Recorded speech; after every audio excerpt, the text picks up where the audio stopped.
Neste vídeo eu vou orientar você como você faz para substituir, para trocar o seu advogado da forma correta, da forma legal e sem criar confronto com o advogado.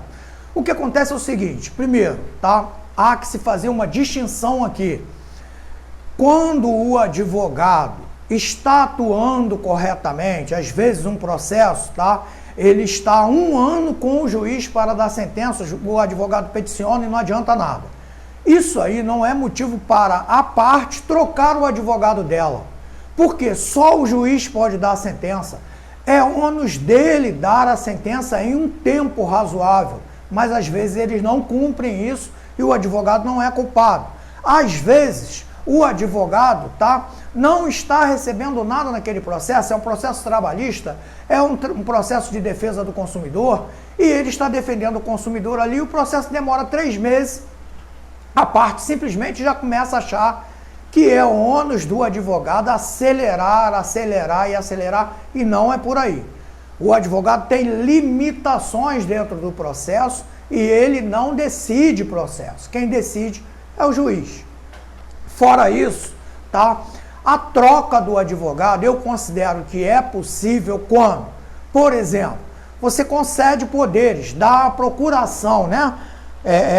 No linguajar bem popular, dá a procuração para o advogado, paga ele e ele não ajuiza teu processo, mas tem a procuração lá, e aí você procura outro advogado e o advogado fala, se você passou procuração para ele, primeiro você tem que revogar a procuração, aí você fica perdido.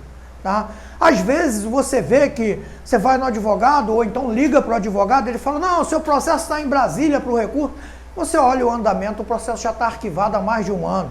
Ou seja, ele não estava acompanhando e o juiz arquivou.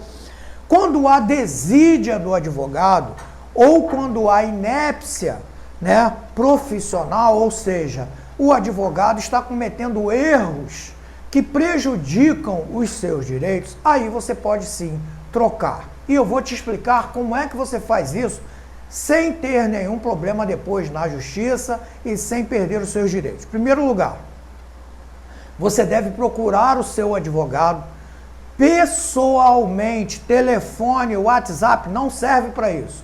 Vai procurar o seu advogado e vai informar ele, doutor, olha, eu dei a procuração para o senhor fazer meu processo, já tem 6 meses, o senhor não ajuizou. Ah, não, fica tranquilo que eu vou ajuizar amanhã.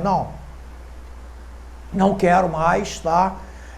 Tá me prejudicando, eu quero que o senhor renuncie, tá? O senhor vai me dar uma declaração de que o senhor, tá, está renunciando aos poderes que eu lhe dei. Isso pode ser feito fora do processo, tá? E dentro do processo. E se, tá, você ajuizou a ação e o advogado está trabalhando e tal, e houve ali qualquer coisa que você descobriu que ele não era muito fiel aos seus interesses, aí você também pode procurar e falar, doutor, eu quero que o senhor renuncie que eu vou contratar outro. Ou então você já leva o nome do outro advogado, a OAB e o endereço do escritório e fala para ele, olha, eu vou constituir meu novo advogado, o doutor fulano de tal, OAB tal, escritório na rua tal. Quero que o senhor faça um subestabelecimento para ele. Preste muita atenção.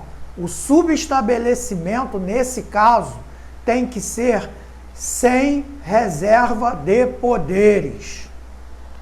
Tá? Mas digamos, você contratou o advogado está 10 anos trabalhando no processo e fica todo mundo te falando, ah, fulano já ganhou, Beltrano já ganhou, só você que não ganha e fica te perturbando, tu vai lá no advogado, vocês têm um entreveiro, aí ele fala, olha, eu não vou mais trabalhar para você, procura aí outro advogado, e você procura. E encontra, porque, né, o bolo já está quase pronto, está saindo do forno, o outro advogado vai querer pegar para ganhar. Só que você não pode esquecer o seguinte, quanto mais advogados você contratar e que for habilitado nos autos, mais honorários você terá que pagar. Você contrata 20% com um advogado, depois o juiz pode arbitrar na ação própria, tá? Quanto é que vai valer aqueles 20% em função do tempo que ele trabalhou para você. Você não pode contratar um advogado, ele trabalha para você 10 anos, tá? Quando o processo está quase acabando, aparece um espertinho e fala, aí, tira ele, que aí eu te cobro 2% só e você me paga. Não, você vai ter que pagar os honorários dele e ainda terá que pagar o novo. Haja corretamente, que Deus te abençoe. Não leve maldição para a sua vida. Sou o Dr. Claucimir Pereira, advogado no Rio de Janeiro, e este é o canal Direito para Todos no YouTube.